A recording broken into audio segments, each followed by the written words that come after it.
My sister mocked my blue-collar life while flaunting her husband's startup wealth. When their debt exploded, my parents demanded my hard-earned savings to save her image, claiming it was my duty. I refused, triggering a war that exposed their secrets and destroyed their leverage forever. This is where the story truly begins, and you won't want to miss what happens. Make sure you're subscribed to see it through to the end. We're always curious. Where in the world are you all watching from today? Let us know in the comments. The silence in my living room was so thick, so heavy, that I could actually hear the distinct, ticking rhythm of the grandfather clock I had restored 3 years ago. It was a rhythmic thump-talk that usually brought me a sense of peace, a reminder of the patience required to bring something broken back to life. But today, it sounded like a countdown. Across from me, sitting on the custom velvet sofa I had upholstered myself, were my parents. My mother, usually impeccable in her presentation, looked frayed. Her lipstick was slightly smudged at the corner of her mouth, and her hands were clasping and unclasping around her designer handbag as if she were trying to strangle the leather straps. My father stared resolutely at the coffee table, a slab of live-edge walnut that was currently one of my best-selling designs, refusing to meet my eyes. "I don't think I heard you correctly," I said, my voice sounding strangely calm even though my heart was hammering against my ribs like a trapped bird. "Because it sounded like you just asked me to liquidate my retirement accounts." My mother finally looked up, her eyes swimming with a frantic, desperate energy that I hadn't seen since my sister, Elizabeth, had failed her bar exam the first time. "Not all of it, Chloe, just enough to stop the bleeding. We did the math. If you and Leo pull from your savings and maybe take a small equity line on this house, since it's fully paid off, thank God, we can cover the bridge loan until Finley gets his next round of funding." I leaned back, the wood of my chair pressing against my spine. "You want me to mortgage my house, the house Leo and I built with our own hands, to pay for Finley's debts?" "It's not debts, Chloe," my father snapped, finally speaking. His voice was rough, defensive. "It's a liquidity crisis. It's a temporary cash flow issue. Finley is a visionary, but the market is volatile right now. They just need a bridge." "A bridge," I repeated, tasting the bitterness of the word. "Finley has been building bridges to nowhere for 5 years, Dad. And now that the ground has crumbled beneath him, you want me to be the foundation." "We are family." My mother's voice rose to a shrill pitch. She stood up, pacing the small space of our living room, her heels clicking aggressively on the hardwood floors I had sanded and stained myself. "Elizabeth is your sister. She is pregnant, Chloe. Do you want her on the street? Do you want your niece or nephew born in a rental apartment? They are losing everything. The house in the hills, the cars, the club membership, the bank is calling in everything. They need a terrifying amount of money by Friday, or the foreclosure process starts." "So, let me get this straight," I said, standing up slowly. I was still wearing my work apron, covered in fine sawdust from the workshop out back. I saw my mother's eyes flick to the dust on my jeans with that familiar look of distaste. "Elizabeth and Finley spent 5 years laughing at Leo and me. They called us quaint. They called us simple. They mocked Leo's work van parked in the driveway.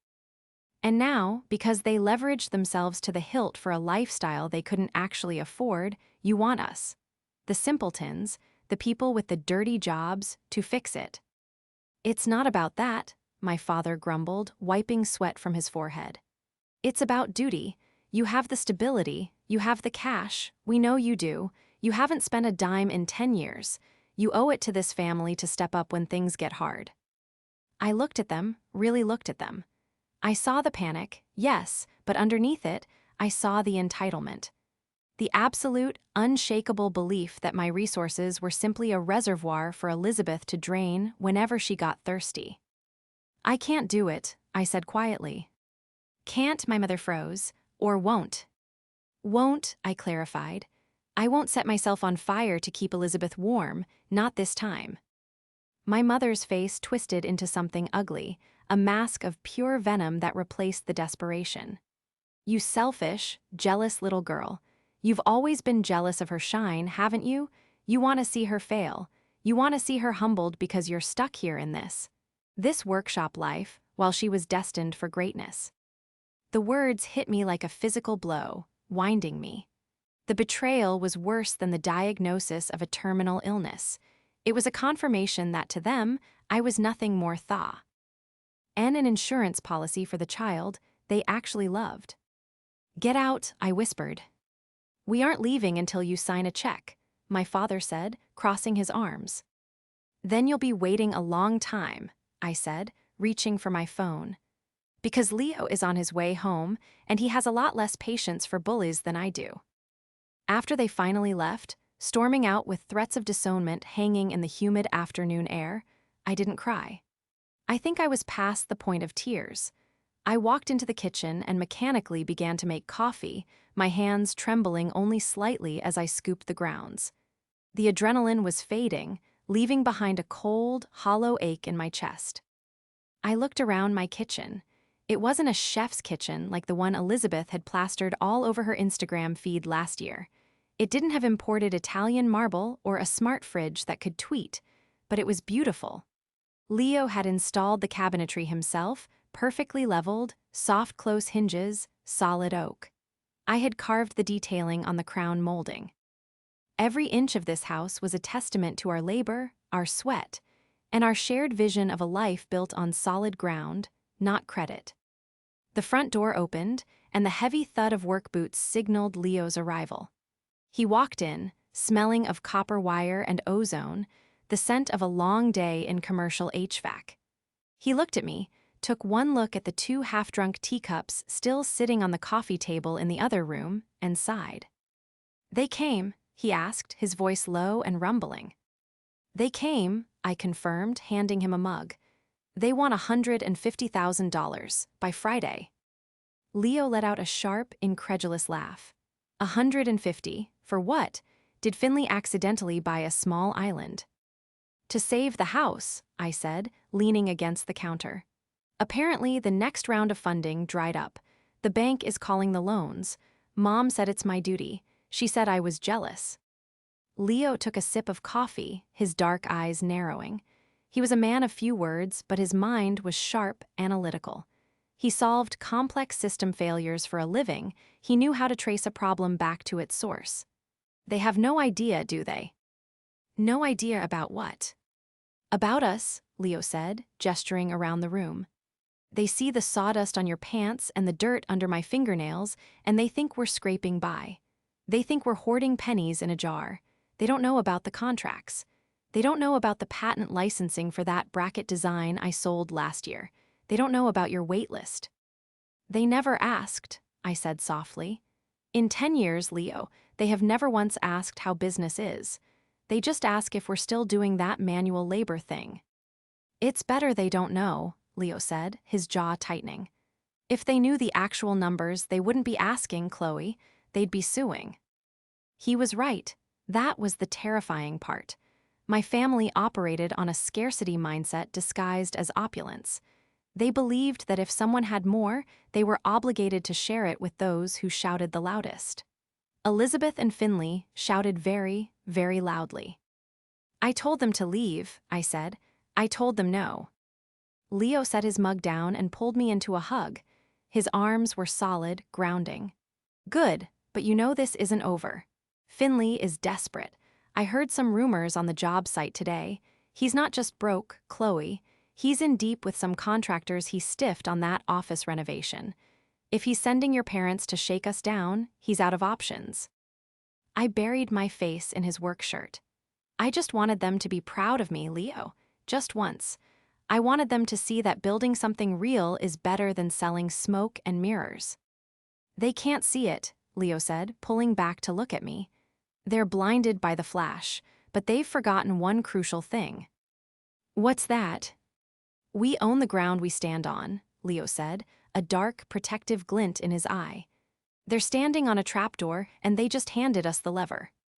I thought about the file tucked away in our safe upstairs. The file that contained not just our financials, but the deed to the property adjacent to my parents' house. A purchase we had made through an LLC 3 months ago, planning to surprise them by building a guest cottage for their retirement. A surprise that was now curdling in my stomach. They think I'm just their daughter, I whispered, the realization hardening inside me like cured epoxy. They think I'm the little girl who follows orders. They have no idea who they just declared war on. To understand why my mother's words cut so deep, you have to understand the mythology of my family. In the gospel of our household, there were two roles, the star and the support staff. Elizabeth was the star. She was born glowing, according to my mother. She was pretty, loud, and demanding. She excelled in things that looked good on paper: cheerleading, student council, prom committee. She wasn't particularly bright, GHT academically, but she had a way of charming people into doing her work for her. I was the support staff. I was quiet, studious, and good with my hands. When Elizabeth needed a diorama for history class, I built it. When her prom dress tore an hour before the limo arrived, I sewed it. I was the fixer, the reliable one, the one who didn't need praise because the satisfaction of a job well done was supposed to be enough. I didn't go to the expensive private university Elizabeth attended. My parents told me money was tight that year. Elizabeth's tuition was astronomical, so I went to community college and apprenticed with a local cabinet maker. I didn't mind. I loved the wood. I loved the smell of cedar and the resistance of oak. I loved taking a rough, ugly block and revealing the beauty hidden inside. It felt honest. Then came Finley. Finley entered our lives 5 years ago like a hurricane made of buzzwords and cologne. He was a tech evangelist, whatever that meant. He met Elizabeth at a gallery opening, and within months, they were the power couple of the century. I remember the first time I met him. It was Thanksgiving. Leo and I had been married for 2 years. We were happy, tired, and covered in the frantic energy of people building small businesses from the ground up. Leo had just started his own HVAC company, and I was finally getting commissions for custom dining tables. Finley walked in, wearing a suit that cost more than my truck, and looked Leo up and down. "So, you fix air conditioners?" Finley asked, swirling a glass of wine my father had poured for him. A vintage my father claimed he was saving for a special occasion, one he hadn't opened for my wedding. "I design and install climate control systems for large-scale commercial buildings," Leo corrected politely. Finley chuckled. "Right, blue collar, essential, I guess. Someone has to keep the servers cool while the real work happens, right?" Elizabeth laughed, a high, tinkling sound that grated on my nerves. "Oh, Finley, don't tease. Leo is very handy, and Chloe makes chairs." "Furniture design," I muttered. "Cute," Finley said, dismissing us entirely. "We're actually in the pre-seed round for my new venture, Vapor. It's going to disrupt the supply chain logistics market using blockchain integration." He spent the next 4 hours talking about scalability, burn rates, and disruption. My parents hung on his every word. They looked at him like he was a god who had descended to lift their bloodline into the aristocracy.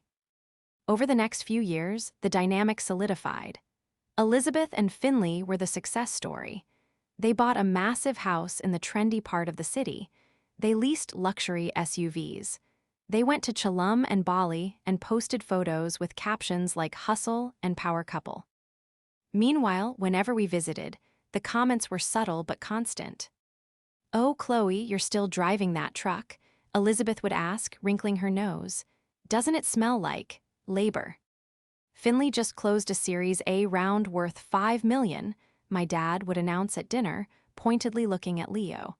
"That's what ambition looks like. He's not afraid to take risks." "We prefer slow growth and zero debt," Leo would say calmly. "Zero debt is for people who don't understand leverage," Finley would sneer. "You have to spend money to make money. You guys play it so safe. It's quaint." But the cracks had been forming for months, if you knew where to look. I noticed things. I noticed that Finley's office changed addresses 3 times in a year. I noticed that Elizabeth stopped buying the ultra-high-end designer bags and started carrying vintage ones that looked suspiciously like good fakes. I noticed that during the last family barbecue, Finley spent the entire time on his phone, sweating, yelling at someone about wire transfers and compliance issues. I had mentioned it to my mother once. Is everything okay with Finley's company?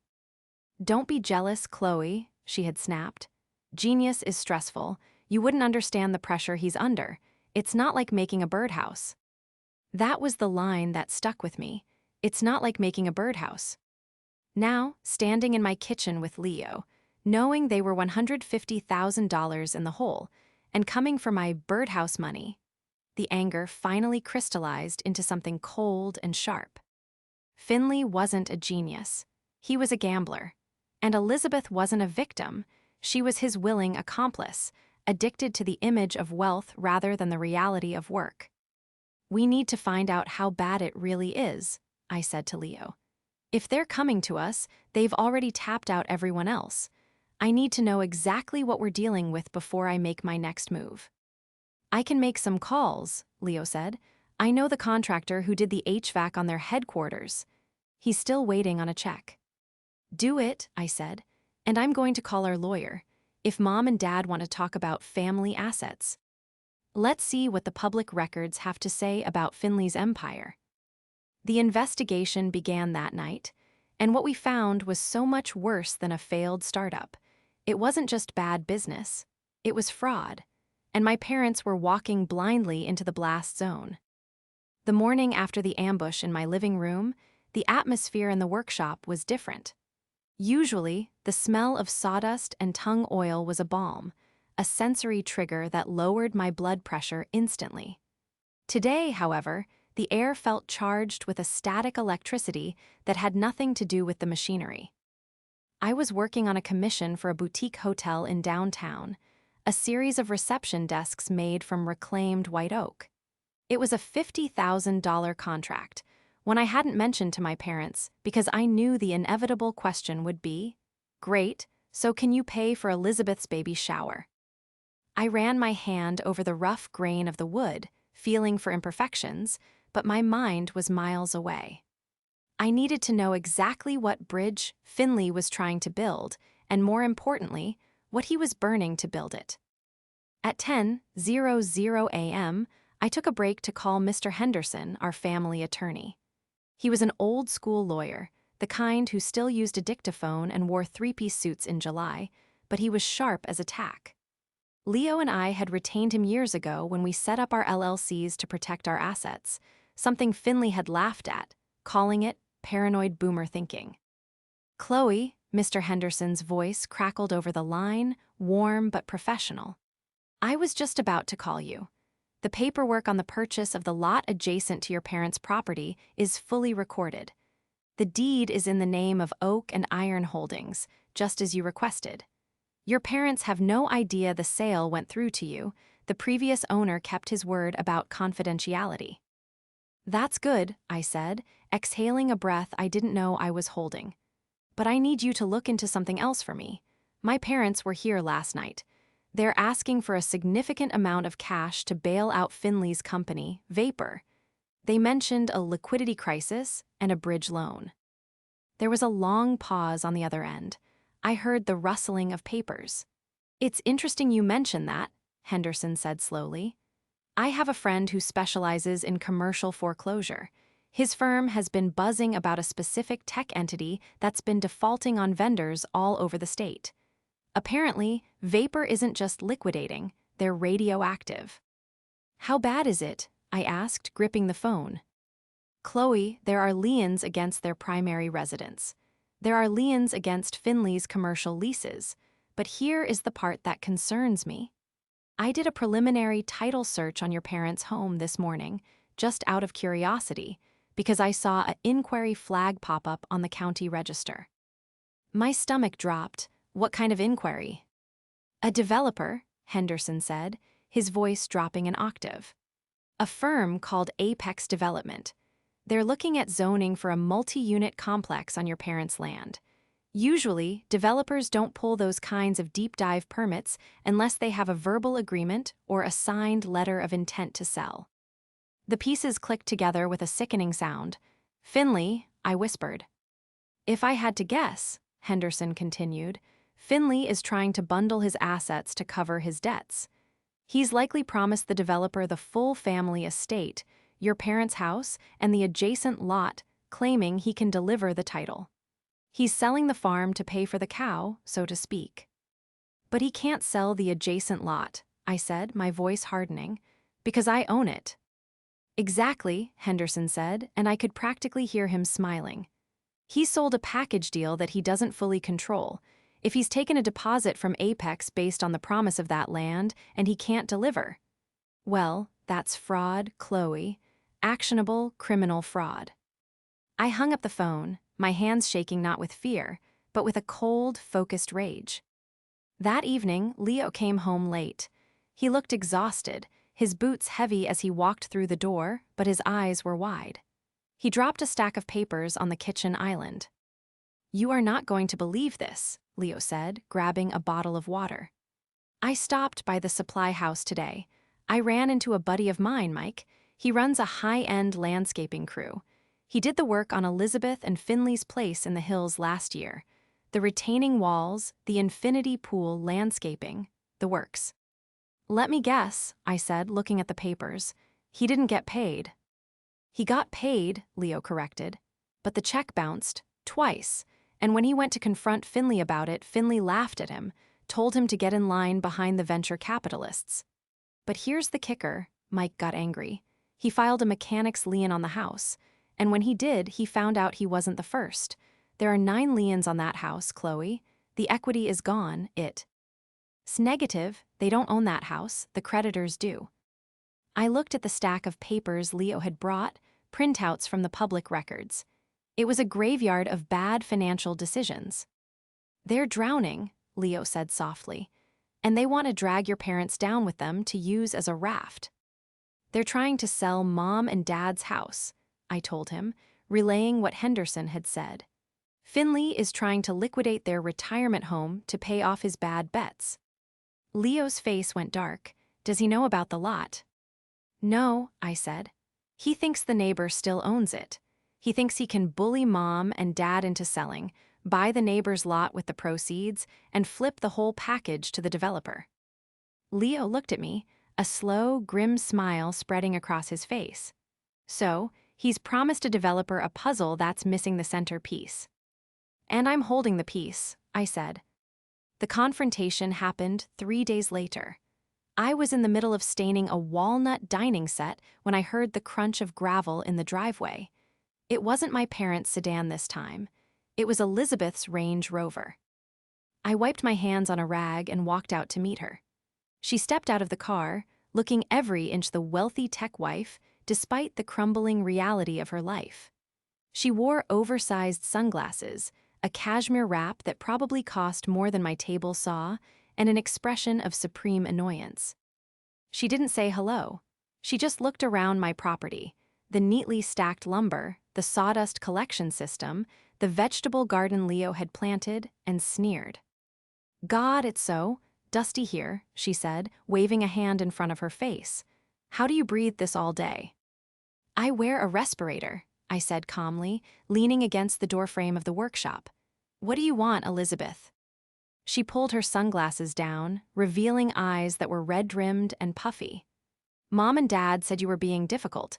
I came to talk some sense into you. Look, I get it. You're resentful. You've always had to work harder for things, and it must be frustrating to see me and Finley succeed so effortlessly." I almost laughed. "Succeed? Elizabeth, your house has 9 liens on it. Your husband is bouncing checks to landscapers." Her face went pale, her composure cracking for a split second before she plastered the mask back on. "That's just administrative noise. It's a cash flow timing issue. Once the bridge loan clears, all of that goes away, but we need the liquidity now. Finley has a deal in the works, a massive real estate play involving Mom and Dad's land that is going to net us millions, but we need capital to close it." "A real estate play," I repeated. "You mean selling Mom and Dad's house to a developer?" Elizabeth froze. "How did you?" "No, we aren't selling their house. We're leveraging the equity. We're going to develop the land, increase the value, and then everyone wins. Mom and Dad get a payout, Finley gets his capital, and well, I suppose we could throw you a little finder's fee if you help us with the bridge loan." The arrogance was breathtaking. She was standing in my driveway, asking for my life savings to fund a scheme that would evict our parents, and offering me a tip like I was a waitress. "I know about Apex Development," I said, my voice cutting through the humid air like a saw blade. "I know Finley promised them the full 12 acres. Mom and Dad's 10 acres and the 2 acres next door." "So what?" Elizabeth snapped, dropping the sweet sister act. "The neighbor, Mr. Henderson, is an old fool. He'll sell for peanuts. Finley already has the paperwork drawn up. We just need the cash to secure the option. Why are you being such a barrier? Do you want us to fail? Do you want your niece to grow up poor?" "I don't want my niece to grow up with a father who is a fraud," I said, "and I'm not giving you a dime." Elizabeth's face twisted. She took a step toward me, her finger pointed at my chest. "You are so selfish. You sit here in your paid-off little shack hoarding your money while we are trying to build an empire. You don't understand vision, Chloe. You never have. You're happy with sawdust and sweat. You married a handyman, for God's sake. You settled, and now you're punishing me because I aimed higher." "I didn't settle," I said, my voice low and dangerous. "I built. There's a difference. And Leo isn't a handyman, he's a master of his trade, which is why we sleep soundly at night and you're here begging." "I am not begging," she shrieked. "I am demanding. You owe this family. Mom and Dad paid for your braces, they fed you, you are the ungrateful one." "Get off my property," I said. "Fine," she spat, turning back to her car.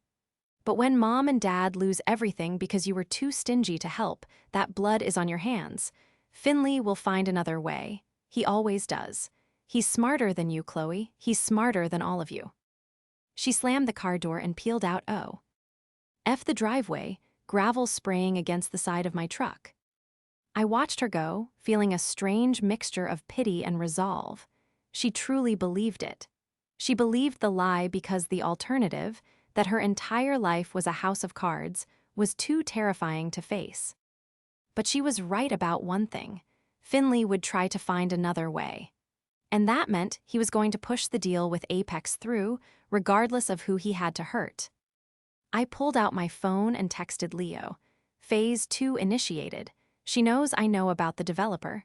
They're going to move fast." Leo replied instantly. "Let them run. We're holding the finish line." The fallout was immediate.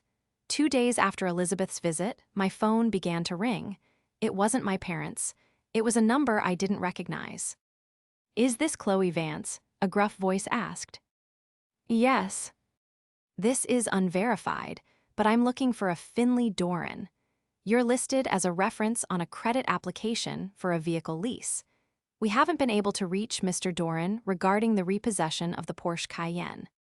"I never agreed to be a reference," I said, my blood boiling, "and I certainly didn't co-sign anything." "Well, your name and social are on the application, ma'am, along with a Leo Vance." I hung up, my hands trembling with rage. Identity theft. He had used our information. I called Leo immediately. He checked his credit monitoring app. There it was, a hard inquiry from a luxury leasing agency 3 months ago and a delinquency notice that had just posted. "He forged our signatures," Leo said, his voice terrifyingly calm. "That's a felony, Chloe." "We need to go to the police," I said. "Not yet," Leo said. "We need to go to your parents first. We need to show them everything. If we go to the police now, they'll hate us forever. They'll say we sent their son-in-law to prison out of spite. We have to make them see it." We drove to my parents' house that evening. The mood was somber. As we pulled up, I saw a sleek black sedan parked in the driveway, Finley's car. He was there. We walked into the house without knocking. My parents were in the living room, looking aged and frail. Finley was standing by the fireplace, a glass of scotch in his hand, looking flushed and agitated. Elizabeth was sitting on the sofa, weeping softly. "Ah, the prodigal daughter returns," Finley sneered when he saw me. "Come to gloat, or did you finally find your checkbook?" "We came to show Mom and Dad the truth," I said, dropping a thick manila envelope onto the coffee table. "We don't want to see your truth," my mother said, her voice shaking. Finley explained everything. He explained how you're trying to sabotage the development deal out of jealousy. He told us you've been spreading rumors to the investors.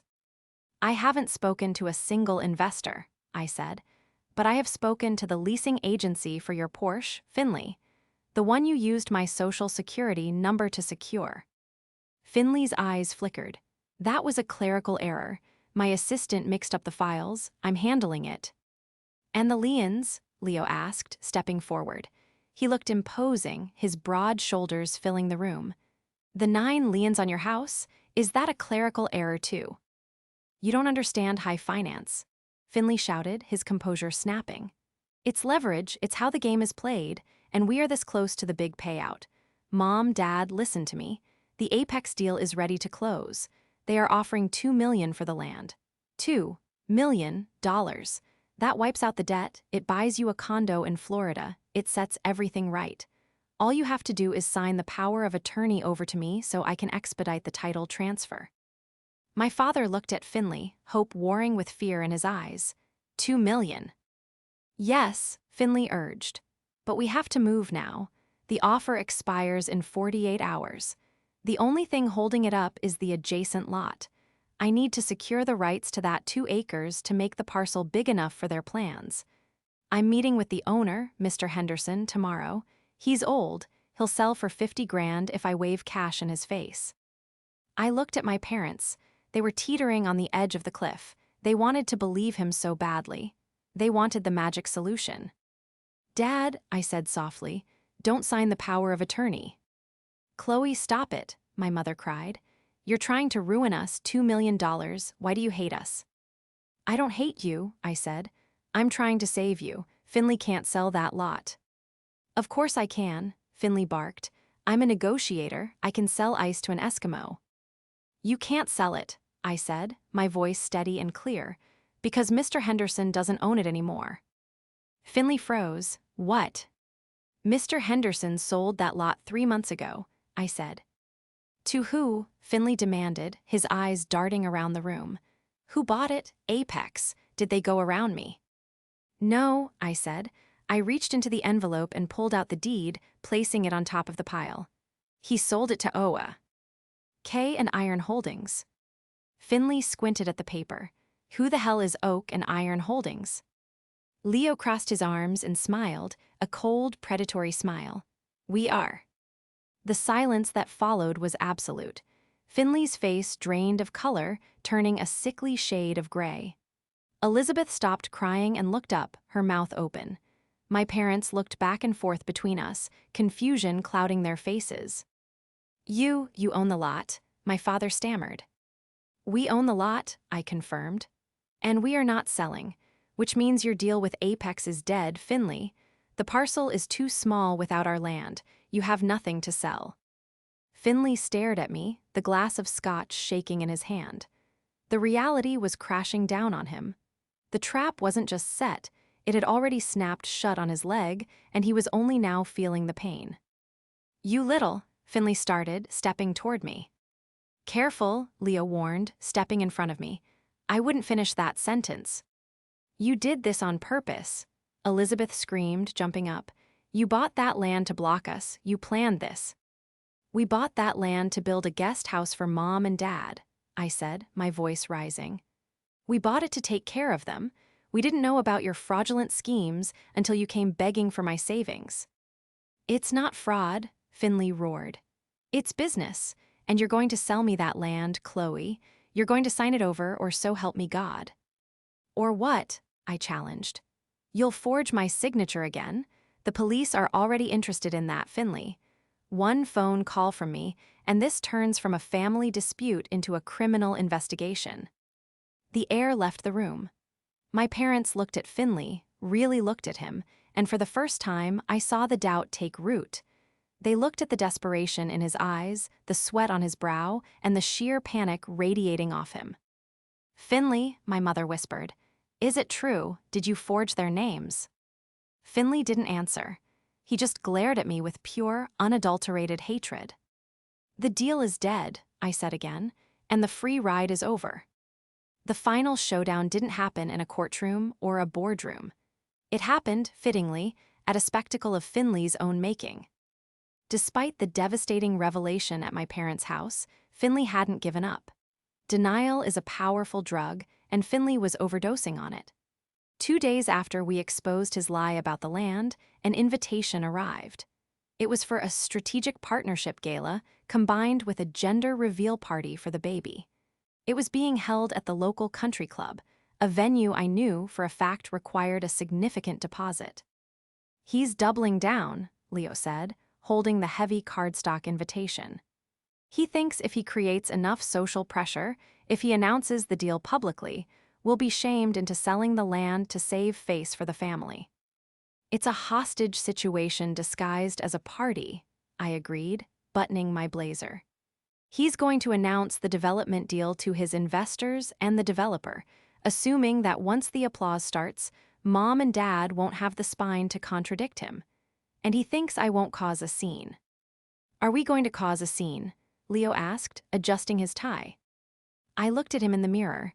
I wore a simple, elegant black dress, one I had made myself. It was sharp, structured, and serious. "No, we're going to finish it."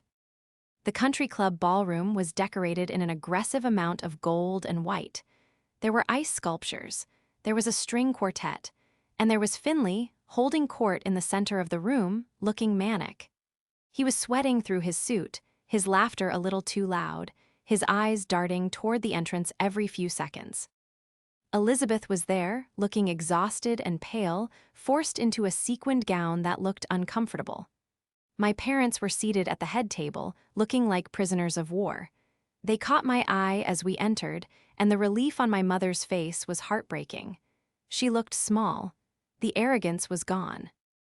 The room was filled with what I assumed were potential investors, a few local politicians, and the representative from Apex Development, a sharp-eyed man named Mr. Sterling, whom I recognized from his website. Finley wasted no time. As soon as the appetizers were cleared, he clinked his spoon against his glass. The room fell silent. "Thank you all for coming," Finley announced, his voice booming over the microphone. "Tonight is about the future of our family with the little one on the way." He gestured to Elizabeth, who managed a weak smile, "and the future of our legacy. As many of you know, I have been working tirelessly on a project that will transform our local community. The Doran Estate Development." A smattering of polite applause. "I am proud to announce," Finley continued, his eyes locking onto mine with a challenge, "that we have secured the final assets to move forward with Apex Development. My generous in-laws have agreed to contribute the law. ND, and we will be breaking ground next month." He gestured for a waiter to bring a document to the table, a ceremonial contract. He uncapped a gold pen and held it out to my father. "Dad," Finley said, his voice dripping with false affection but his eyes hard as flint, "if you'll do the honors, for the future, for your grandson." The room watched. The pressure was suffocating. My father's hand trembled as he reached for the pen. He looked at me, terrified. He didn't want to sign, but he didn't know how to stop the train Finley had set in motion without humiliating everyone. I stood up. The sound of my chair scraping against the hardwood floor was like a gunshot in the silent room. "Actually," I said, my voice projecting clearly without a microphone, "there seems to be a misunderstanding." Finley's head snapped toward me. "Chloe, sit down. This isn't the time for your little outbursts." "I think it's the perfect time," I said, walking toward the head table. I didn't look at Finley. I looked directly at Mr. Sterling, the developer. "Mr. Sterling, isn't it? I'm Chloe Vance. I believe you're under the impression that the Doran family owns the 12-acre parcel required for your zoning permit." "I am," Mr. Sterling said, standing up slowly. He looked from me to Finley. "We have a letter of intent stating title is clear." "That letter is fraudulent," I stated calmly. "Security," Finley yelled, panic cracking his voice. "Get her out of here. She's mentally unstable. She's drunk." "I'm perfectly sober, Finley," I said, reaching into my clutch. I pulled out the deed, the real one, stamped with the county seal. "Mr. Sterling, this is the deed to the 2-acre lot adjacent to my parents' home. As you can see, it was purchased 3 months ago by Oak and Iron Holdings. Mr. Sterling took the paper. He adjusted his glasses. The room was deadly silent. And, I continued, turning to the room, since I am the sole proprietor of Oak and Iron Holdings, I can assure you that land is not for sale. Not today. Not ever. There is no deal. She's lying, Finley screamed, lunging for the paper. Leo stepped in, blocking him with a solid, immovable wall of chest and shoulder. Finley bounced off him, stumbling back. It's a fake. She forged it. Speaking of forgery, I said, pulling a second document from my bag. This is a police report filed this morning regarding the unauthorized use of my social security number to secure a lease on a Porsche Cayenne. And here, I pulled out a third paper. It is a copy of the 9 liens currently active on Finley and Elizabeth's residence. I dropped the papers on the table in front of my parents. The house is gone, Mom, I said gently. He doesn't own it. The bank does. There is no money. There is no development. There is only debt. The silence that followed was heavy, suffocating. It was the sound of a carefully constructed reality shattering into a million jagged pieces. Finley looked around the room, his face a mask of terror. He looked at the investors, who were checking their phones and whispering. He looked at Mr. Sterling, who was frowning deeply and putting the deed back on the table. Finley, Elizabeth's voice was barely a whisper. She stood up, her hand on her stomach. Is it true, the liens? Liz, baby, don't listen to her, Finley pleaded, sweating profusely. It's a cash flow issue. I can fix it. I just need them to sign. You said you paid off the house, Elizabeth said, her voice rising. You said the notices were mistakes. You said we were safe. We are safe, Finley yelled, grabbing her arm. I just need the land. Make them sign, Liz. Tell them to sign. Elizabeth looked at his hand on her arm, then at his desperate, wild face. For the first time in 5 years, the spell broke. She saw him. Not the visionary, not the genius, but the drowning man who was using her as a life preserver. She ripped her arm away. Don't touch me. Mr. Doran, Mr. Sterling said, his voice cold and professional. I think we're done here. My legal team will be in contact regarding the deposit we advanced you. I expect a full refund by morning, or we will be filing charges for wire fraud. I spent it, Finley whispered, his face turning gray. It was used for operational costs for this party. Mr. Sterling let out a short, dark laugh. Then, I suggest you find a very good criminal defense attorney. Finley slumped into his chair, burying his face in his hands. The guests began to stand up, an awkward, murmuring exodus. My parents sat frozen, staring at the papers I had dropped. My mother looked up at me. Her eyes were filled with tears, but for the first time in my life, I didn't see disappointment. I saw shame, pure, unadulterated shame. Chloe, she whispered. Let's go home, I said to Leo. I think we're done here. The fallout was swift and brutal, exactly as Leo had predicted. Finley was arrested 2 days later. It turns out Apex Development sent the only bridge he had burned. Once the dominoes started falling, everything collapsed. There was bank fraud, wire fraud, and identity theft. He hadn't just exaggerated his success. He had built a Ponzi scheme of personal debt, rotating credit cards and loans to pay off the interest on other loans, all to maintain an image of wealth that never existed. He's currently awaiting trial. He couldn't afford bail. Elizabeth moved back in with our parents. The mansion in the hills was foreclosed on within the month. She lost the cars, the clothes, the status, everything she had built her identity around. The first few weeks were hard.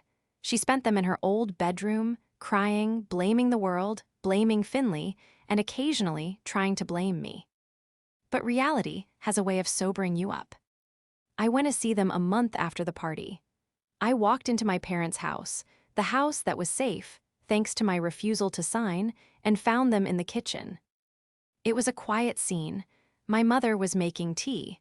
Elizabeth was sitting at the table, no makeup, wearing sweatpants, looking through job listings on her laptop. My father was staring out the window at the garden. When I walked in, the tension was immediate, but it wasn't hostile. It was fragile. "Chloe," my mother said, setting the kettle down. She looked older. The stress of the investigation and the public humiliation had taken a toll. I didn't think you'd come." "I brought some swatches," I said, placing a booklet on the table. "For the nursery. If Elizabeth is going to be staying here, I thought maybe we could convert the old guest room. I can build a crib. Walnut, maybe, something sturdy." Elizabeth looked up from her computer. Her eyes welled up. "You do that, after everything I said." "The baby didn't say any of those things," I said softly. "And neither did you really. You were repeating what he told you." Elizabeth shook her head. "No, I wanted to believe it. That's the worst part, Chloe. I knew, deep down, I knew the math didn't add up. But I liked being the successful one. I liked looking down on you because it made me feel safer. I'm so sorry." She started to sob, deep, racking sobs of a woman who had lost her way.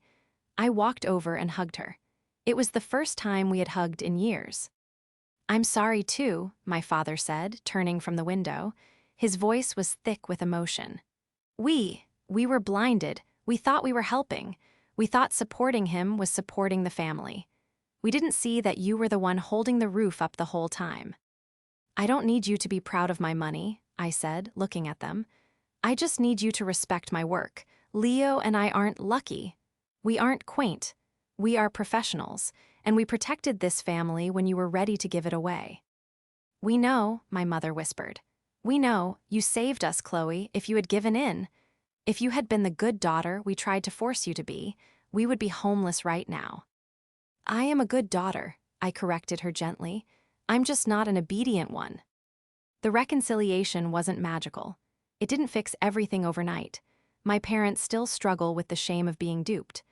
Elizabeth has a long road ahead of her, single motherhood, bankruptcy, and rebuilding her life from scratch. But she's learning.